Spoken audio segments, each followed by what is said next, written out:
To the phone lines we go. He is the newly minted player development coach for the Columbus Blue Jackets, also a former Vancouver Canuck.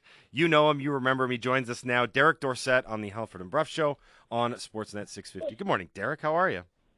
Good morning. Good. Good. How are you guys? We're good, thanks, and thanks for taking the time to do this. And first, congrats on the gig. I know this is something that you wanted to do after your playing career ended, and it's nice that you were able to jump back into a role like this quickly with an organization that you're so familiar with. Yeah. No. Thanks. I'm excited and very fortunate to get back into the NHL into an important role and looking forward to the new challenge. What is it specifically? I know it's player development, so it's kind of obvious in that sense, but are you going to be tasked with a particular job or a particular role or working with particular types of players? What are you going to be doing here now that you've joined ranks with the Columbus Blue Jackets? Yeah. Obviously, like you said, player development and working with prospects that are drafted and or signed and try and kind of mentor them into what they need to do and how to become a consistent NHL player and kind of push them in the directions that things they need to work on and how they're going to make them a roadmap of how they can get to the National Hockey League and play in the best league in the world and just kind of be there for them and help them through the ups and downs of a hockey career. You were a seventh round draft pick in 2006, so you're a bit of a long shot, even though you were drafted into the NHL. What was some good advice that you received along the way? Well, just for long shot is very accurate, and I think one of the things is I had people that believed in me and gave me an opportunity and kept pushing me to do the right things. And some of the best advice I got is you got to find a way to be consistent. And, being able to play your game night in and night out, and like I said, just being consistent. And I think that's a big part of being a pro is if you don't have your 100% game that night, you got to find a way to contribute in other ways and being able to adapt and into whatever role the team needs you. And I had a lot of supporters that helped me stay that course and was fortunate enough to have a over 500 game career. What are some of the good habits that players who are consistent have? Well, I think obviously work ethic is number one, and commitment. You got to be committed to the things that aren't so sexy, and that's training and committing in the off season to do the workouts. And when I talk to some young guys that are looking to get drafted, and whether they're family friends or friends of other people that wanted me to talk to their kid, is just you gotta commit a couple summers, and then it just becomes natural. It just becomes a habit, and get those habits of working out and training, looking after your body, and if you do those things, then you're giving yourself the best chance to be a successful pro.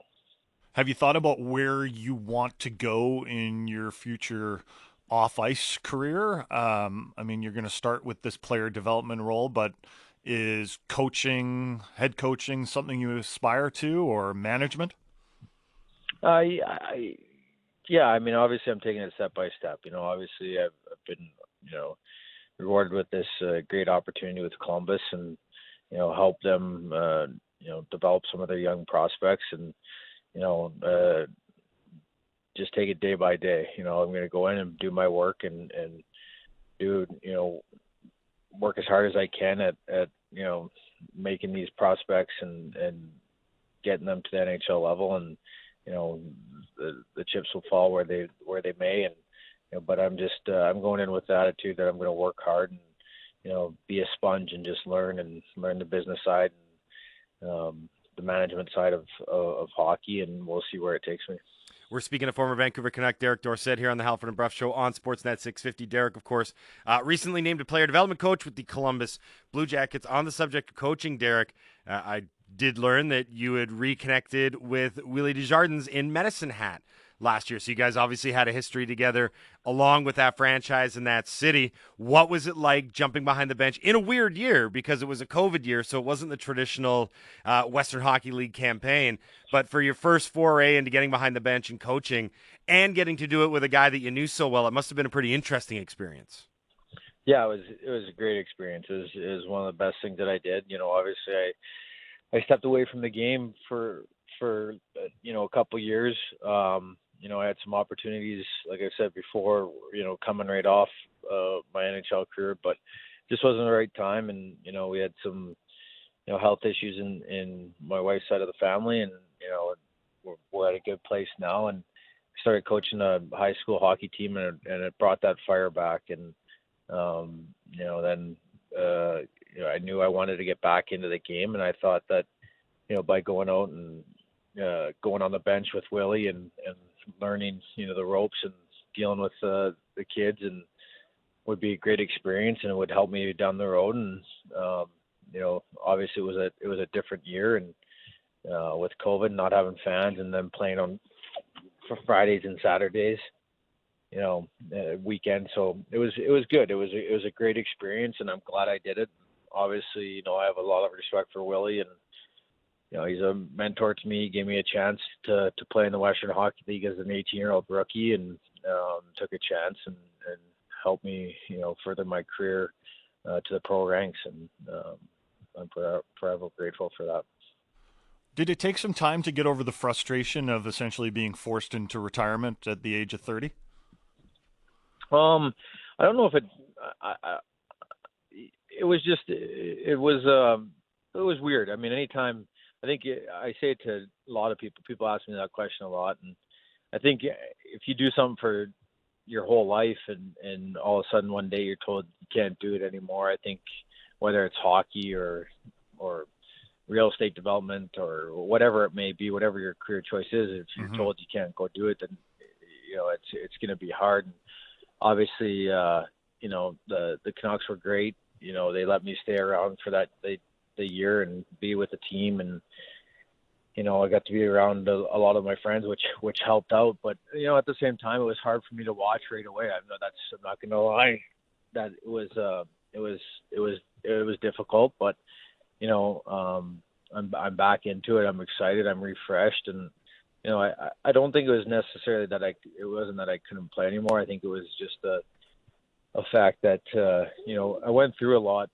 mentally and physically, and it was mentally draining. It was physically draining to rehab for that long time after the surgery, and then come back and have the success that, I was having, and then get hurt again. It just, it's one of those things that was just, was hard. And, I'm through it now and in a good spot. So, like I said, I'm happy to be back in the National Hockey League.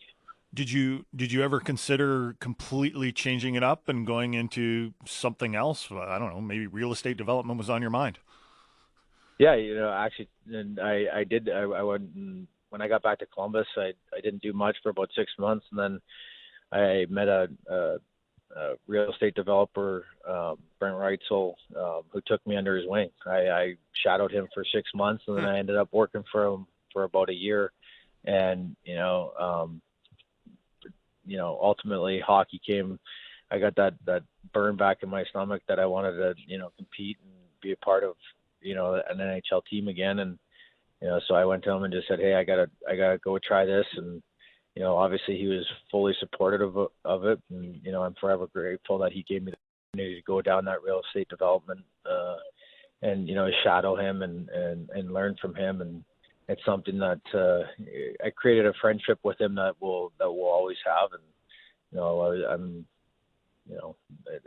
I know hockey's where I want to be. So that's the angle I'm going at now. I want to ask you about Columbus, because it seems like every time that we talk about Columbus from the sports talk radio and the news sense, it's always about players leaving or wanting to leave or going somewhere else. I mean, it's countless guys: Bobrovsky, Panarin, Duchesne, Pierre-Luc Dubois. And I couldn't help but notice yesterday when the release came out that it was Rick Nash, he was already with the organization, but a Columbus guy returning. Derek Dorsett, of course, yourself returning to the team that he once played for. Mark Letestu as well. It definitely seems that there was something about these hires that guys that maybe understood the organization or understood the city and wanted to try and build something. And I couldn't help the last line that Jarmo Kekalainen has. You guys are passionate about the Blue Jackets and the city, and you understand what they're building here. What is it that the Columbus Blue Jackets are trying to build now? Well, I mean, I think every situation of guys leaving is different, and everyone is at different stages in their life and how they got to Columbus, and Rick was drafted first overall to the Blue Jackets. I was drafted seventh, and I went there when I was 19 and trained there in the summers, and I fell in love with the city. I mean, it's a great city. It's a large city, but you can get anywhere in the city in 25 minutes, 20 minutes, and it's got the Ohio State Buckeyes. It has a lot to offer. It's got one of the best zoos in the country. I mean, it's just a great. It's a big city, but a small town feel, and that's what I liked about it. Right. Mark Letestu came as a trade, and he left and then came back and played with the team again.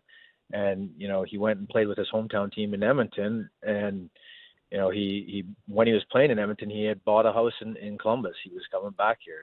There's plenty of guys that Feder Tootin married a Canadian girl from Guelph, where he played junior, and he's retired there too. So I mean, it's a great city, and I think all those situations, of players leaving and have been different situations from what I know of it. And when you become a free agent, or you have an opportunity to become a free agent, sometimes that opportunity only comes around once, and that's the player's right. So I think you look at every situation differently, and I think Columbus is a great city, and people know that. When I played in Vancouver, guys are like, hey, everyone loves Columbus. I played with Sam Gagner in Vancouver, and he goes, Columbus was great. He loved the city. Like there's plenty of guys. So I think it's a little bit overplayed by the media, right? Of